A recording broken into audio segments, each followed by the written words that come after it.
আমার সন্ধ্যা প্রদীপ দেয়া হয়ে গেছে।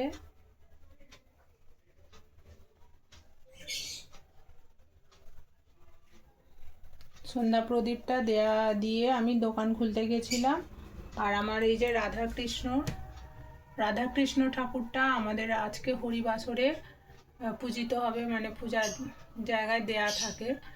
ওটা আগের বছরের ভিডিওতেও তোমাদের দেখিয়েছিলাম, ওইটাই আমি নিতে এসেছি দেওয়ার জন্য।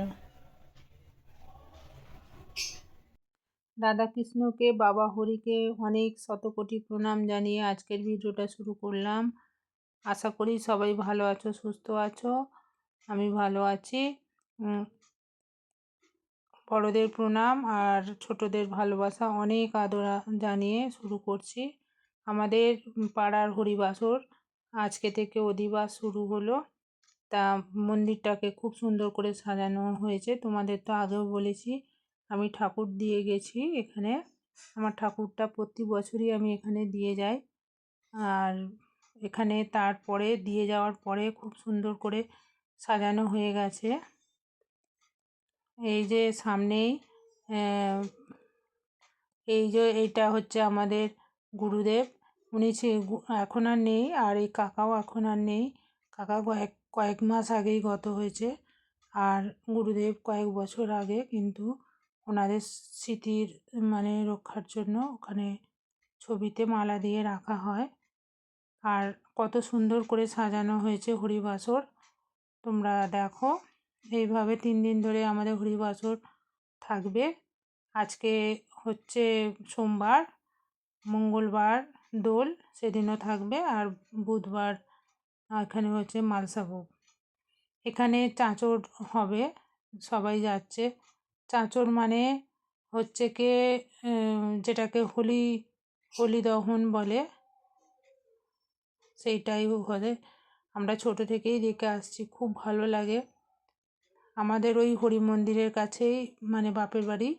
আর দু চারটে বাড়ির পরেই এখন আমি থাকি।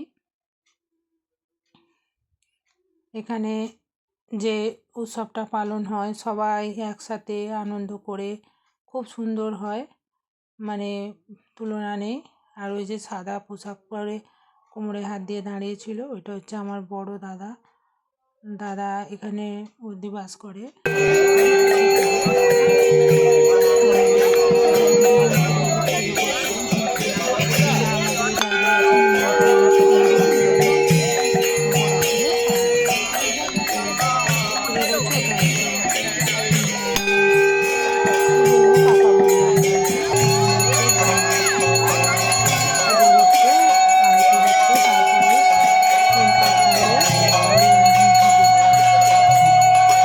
তোমরা দেখতে থাকো,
এখানেই আমার ভিডিওটা শেষ করছি। সবাই ভালো থাকবে, সুস্থ থাকবে, আনন্দে থাকবে।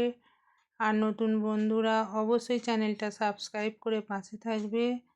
আর আজকের মতো ভিডিওটা এখানেই শেষ করলাম। টাটা বাই, শুভরাত্রি। সবাই ভালো থাকবে, সুস্থ থাকবে, আনন্দে থাকবে। টাটা।